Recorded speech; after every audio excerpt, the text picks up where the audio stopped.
All right, let's get rolling. We're at the end of August. It's a summer market. There's no doubt, but there has been opportunities in these markets. Your frequency should have been kept lower as we move through the last few weeks. And every Sunday, for the most part, especially during the football season, I speak or talk to every Sunday morning about different things, and trading comes up, but it's more in a general sense. I touched on this yesterday. I'll get into more detail for today's meeting with the guy who got me in the business 20 years ago. He's always been a pit trader, and so it's always in a general sense. But we started drilling down into what the floor traders knew and what banks might know today, but what we don't know for sure. However, we have to know the other side of it after it happens. And he had just made some good points and phrased it in a way that, even though I understood exactly what he was saying, was still so interesting because you never stop learning. But what is the other side?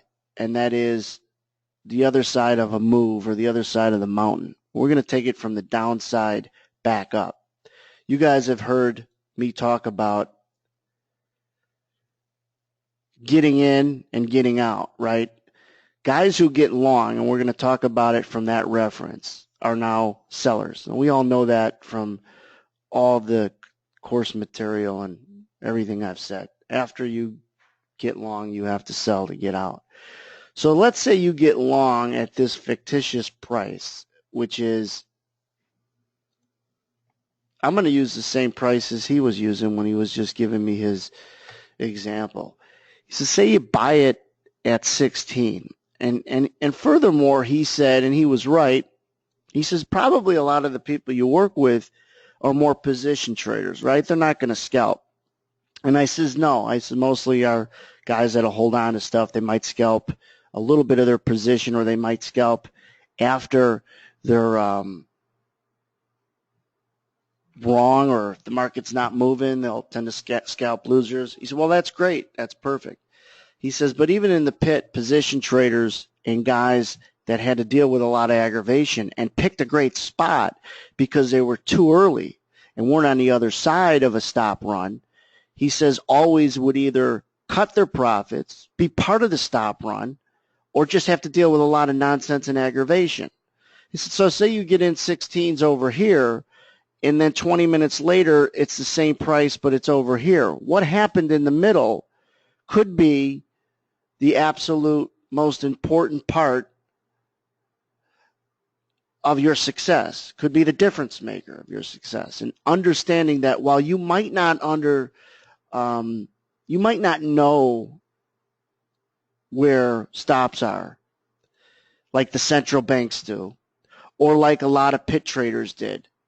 He said sometimes, and not always, we might have known that a broker says, hey, there's sell stops at 14. Well, you got to be careful being long 16s if there's a big sell stop order at 14. And he's talking, he says, because it does two things, a sell stop. Obviously, you and your guys know that a bunch of sell stops are going to make the market go down, right? Because it's a bunch of sell orders. But another thing it does is it becomes a self-fulfilling prophecy because it also triggers some more stops and more stops. And all of a sudden, some stops at 11 or 12 that otherwise were really safe get elected because of the big one at 14. So as a pit trader, whether you knew that 15s or 14s had a big stop sell order or not, hold on a second.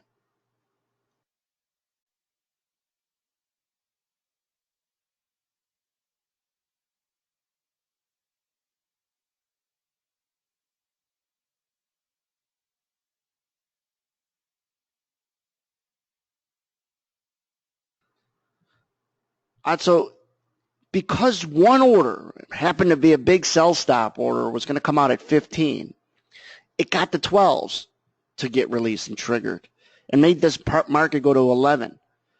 And yet your original spot of getting long at 16 would have been good if it wasn't for this one order that screwed your trade up because of the whole timing. Hopefully everybody knows at this point that most sell stops are used to exit long positions, and for the most part for losers. So sell stops are used to exit losing long trades. We get that? So one big sell stop triggers some others that push this market to 11.12, he said.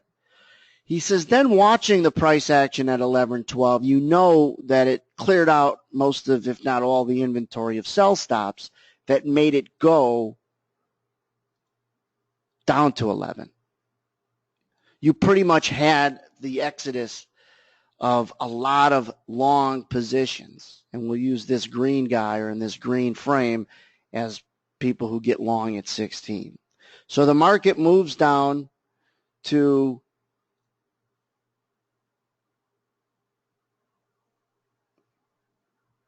whatever, 13, 12, 11, and starts to stabilize. You've created a pretty good mass exodus of the people from up here or above. Again, sell stops are people who are exiting losing trades and losing long trades. When there's more of these guys, there's less of those guys. When there's more of these guys, there's less of those guys. Say that again and again.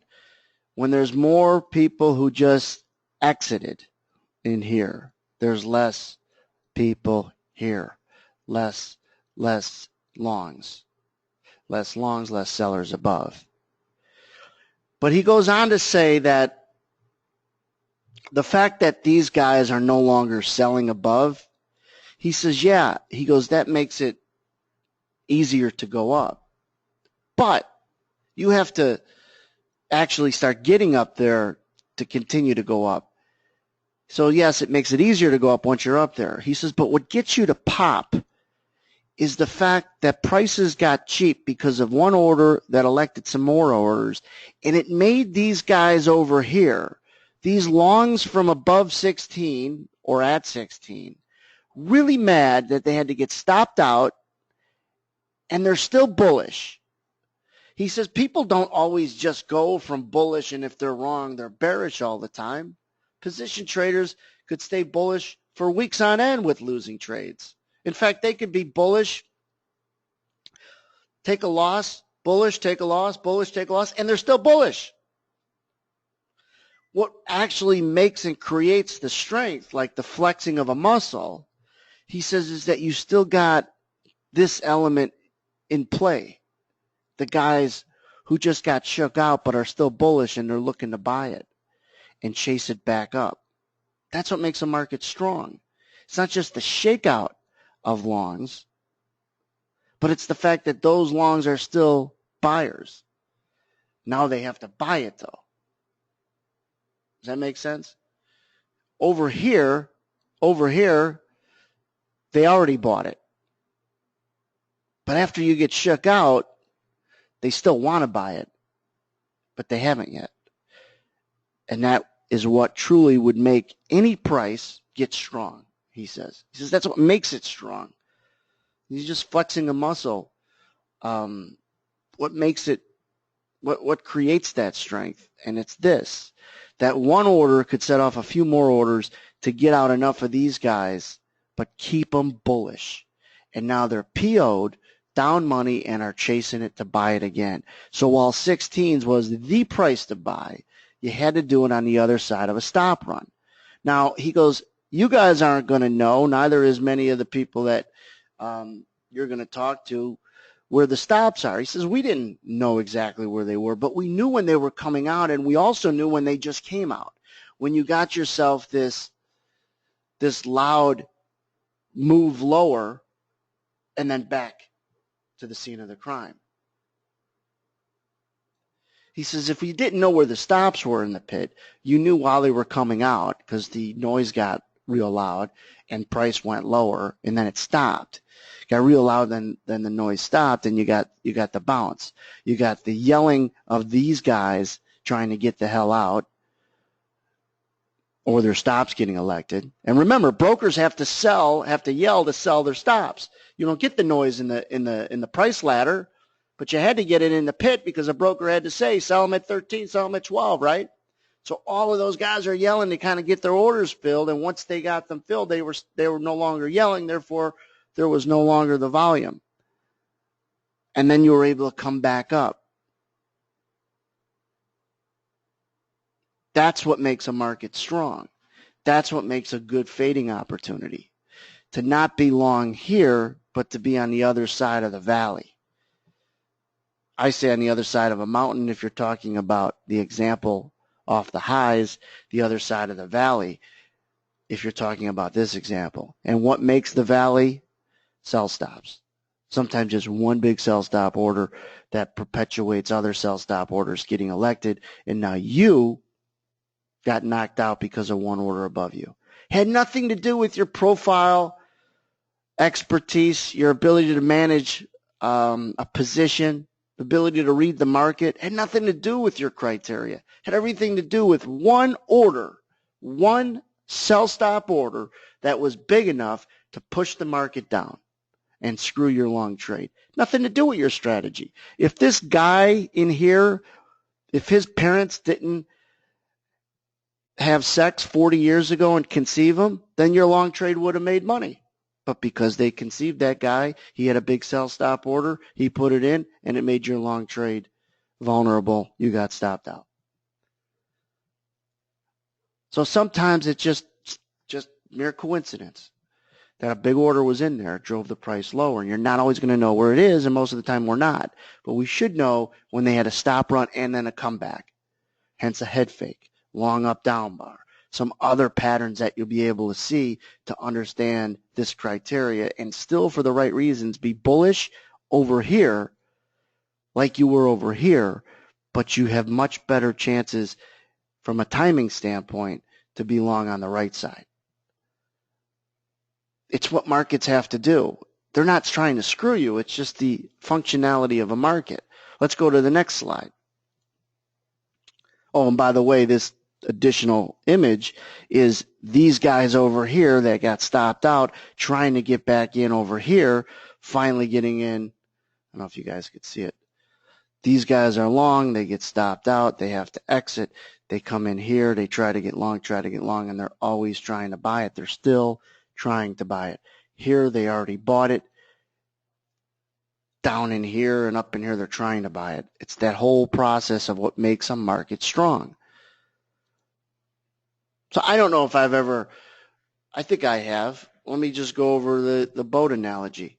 Too many people on the boat, it starts to sink. But there's no hole in the boat. It's just too many people on it. And that's what trading is about. It's about emotion and it's about throwing people out. Right? There are no rules, and when it comes to life or death or making or losing money, there often are no rules, right? Someone yells on the boat, we got to throw some people off, and then the boat will be able to float. Well, if it's a matter of life and death, you can guarantee you're going to toss some people over. Carl being one of them. Why? Because then the boat could do what it is supposed to do and float. That's how markets move. They have to shake out the dead wood. They have to shake out the dead weight. Often is what the function of stops are. So the other side. So to build in a criteria into your trading could be one of the criterias to add, especially in slower markets, are, did we just have a stop run? Am I on the other side of a recognizable stop run? What does it look like on a chart pattern? What does it feel like if there was noise in the pit? What does it, look like price action wise? There's different reasons. I'll talk about a couple of them in a second. But where am I timing wise? Am I on the other side of a stop run where the dead wood just got pushed off? I'm not the dead wood. They already had mutiny. They already threw some people off the boat. Good. I have a better chance of staying on it. I'm going to get in the middle of it.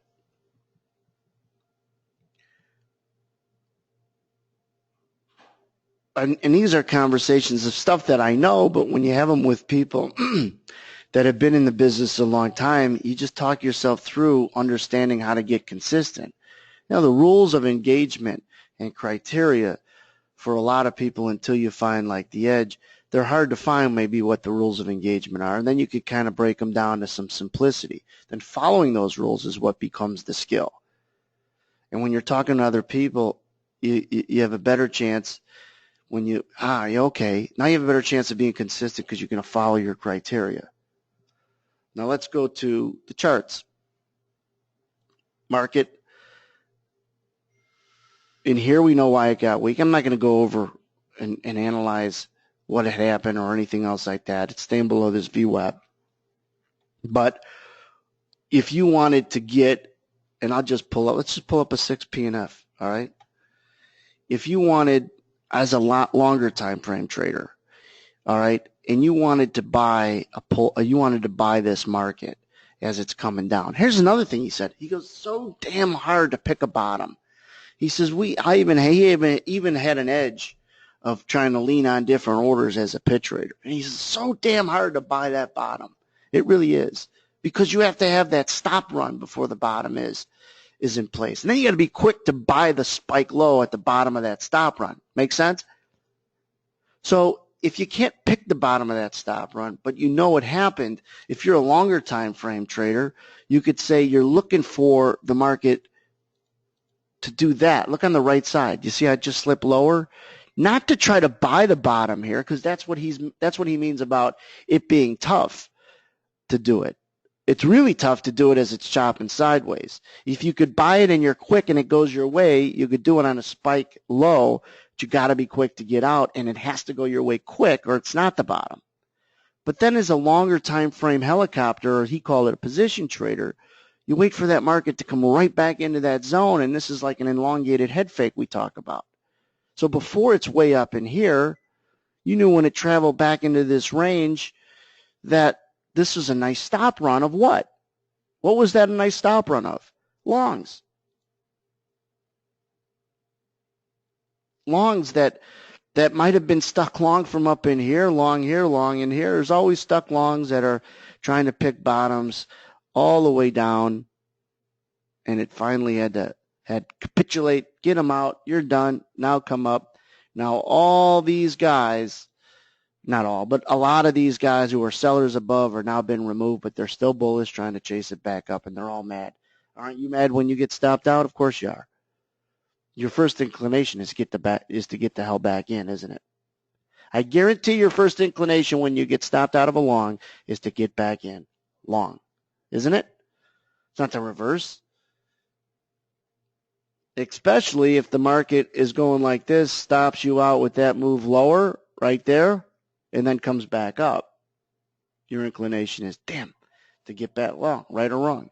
If that's your inclination, then it's most of the rest of the market's inclination to do that. So you wait for, if you want to trade patterns, and patterns are great, wait for a pattern that puts you on the other side of a stop run.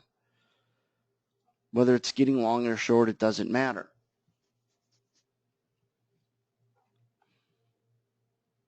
And it's that, I mean, this is a head fake pattern.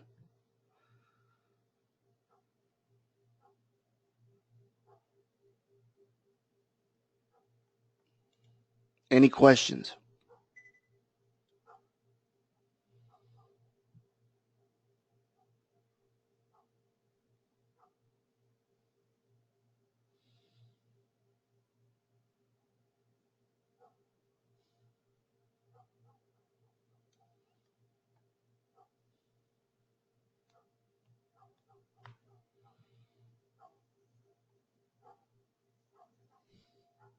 No questions.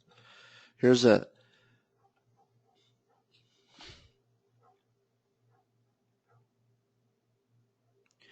chop that you could overanalyze, like today's crazy, how it couldn't break out to the bottom or the top, but got a little faster in here with that crude oil news story that drove us up. And let me recap this because it's really important. It happened today. It's fresh in everybody's mind. If you weren't in the trading room, you didn't get it, but it was like we ran up because oil ran up at this time, right before I think 10 o'clock Central this morning, there was a story that Iran was going to come to the table and push oil prices up, or whatever the heck the OPEC source was, bullish oil. It was clearly a bullish move in oil and a bullish source stories and headline, and that was this. Well, look here in the red, the ES, it goes up with it, right? Let's run this chart back over here and just go over one tick at a time. Yeah, you're just whistling down the street. All of a sudden, something runs past you. You're like, what the hell was that? Oh, it's oil going up. And oil pulls up the ES. So it's like, it tries to rally again. It's walking sideways, and then it has a nice move back north right there. And you're like, if you didn't see the chart down in here, you might say, wow, someone said, where do you think the ES is after watching what just happened? You'd say, well, it's probably 91.5. No, it's 89.75. You'd say 89.75. I don't get it. Oil went back up. Why didn't it go up with it again? Head scratch moment. That the next right side is the downside, and of course it was. And now your predictions and trades and aren't guesses. You know, they're not random.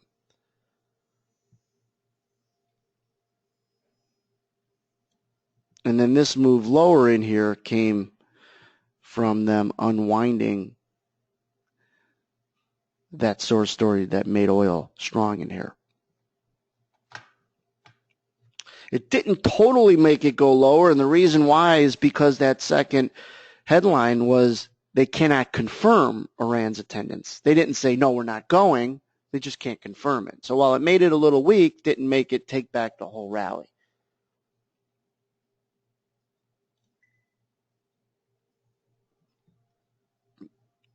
That's a good conversation for the Edge room, and other guys could contribute. So the question is, can you see a possible stop run, magnets and cumulative delta?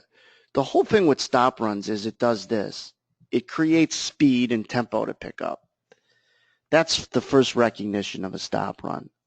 So if you want to try to predict where the stops are, we've done videos for that, and that's fine, and that's something you should understand, trying to find stops above or below consolidation. But tempo is the main thing associated with a stop run. Everything's going along, and all of a sudden it's real quick to the downside. It means there was a cluster of orders that came out on the same direction. Now that could get the market weak, but if it comes right back with the same speed, that's a stop run. It's a long down up bar, a head fake, or something like that. It's not only how fast it would go down, but how fast it could recoup.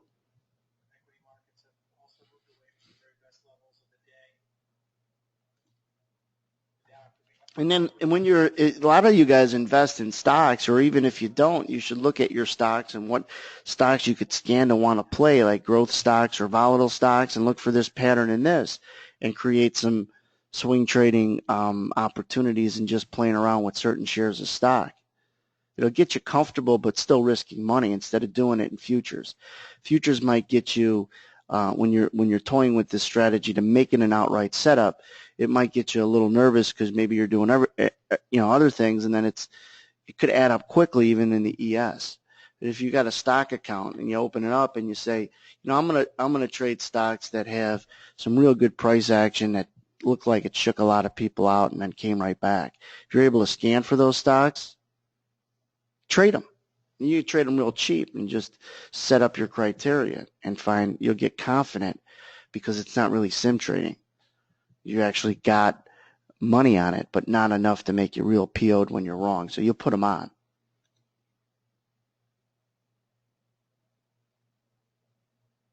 That's funny, Jim. That was a good one. People blame their strategy, and sometimes it's just because two people decided to get intimate about, 50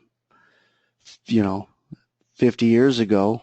They conceived a son who became a trader who was long 1,000 S&Ps and had to put a sell stop underneath the market, and it shook a lot of people out. It's like, wow, how am I supposed to plan for that? You're not. You just understand that sometimes it has nothing to do with your strategy or your strength and weakness signals. It just has to do with timing.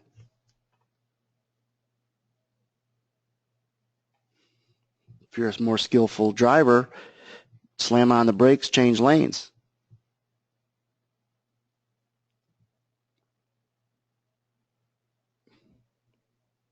So if someone cuts you off on the road, don't get mad at that guy. Get mad at his parents.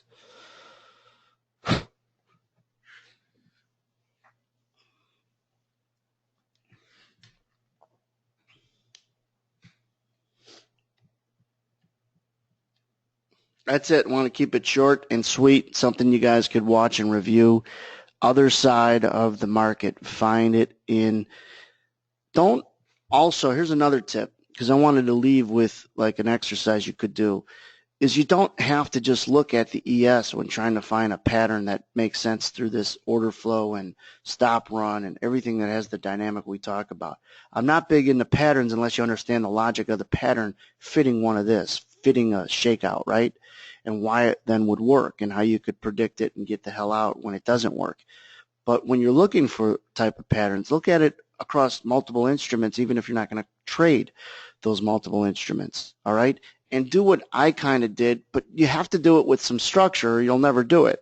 Meaning, take a 6P&F, try to take it back as, far back where you don't, you know what, forget about a 4P&F. Maybe take a 6, take a 4 and curl it down and try to go back, make it clean. This isn't really clean because there's too many colors. And take it back to where you could see consolidation get taken out and it come right back. But you're doing it to the point where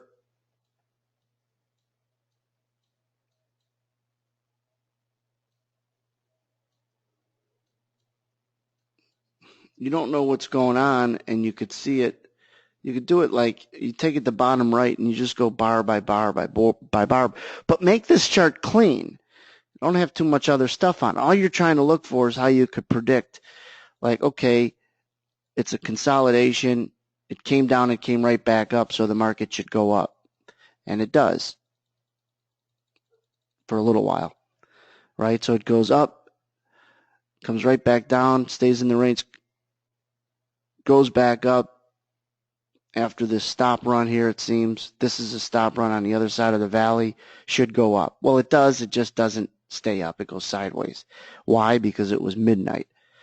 But that's all right. You're understanding, hey, if you're not wrong right away, you have time to manage the trade, and it's not something that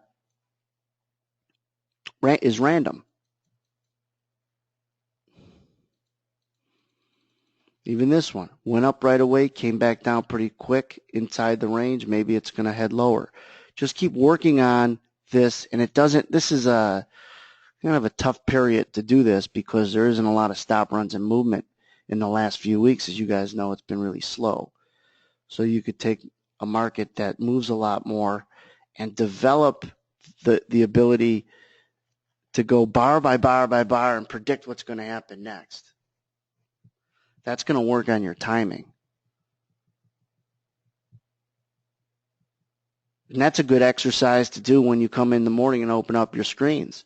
Start at, the overnight session and go bar by bar and walk yourself through the market till right now, and you're going to be prepared as to what the market did better than anyone else because you just walked through it. And I don't mean that you're going to sit there with this bar open up and go over the overnight market and have a story for each bar. You're not going to do that, but you're going to understand the rotation. I do it on a 4P&F. The rotation, all right, it rallied up in here, it's consolidated, then came off, came back, stopped. You're talking yourself through what actually already happened. It's a great way to prepare in the morning. I'm going to cut the recording now so it'll end today's session for those watching in the future.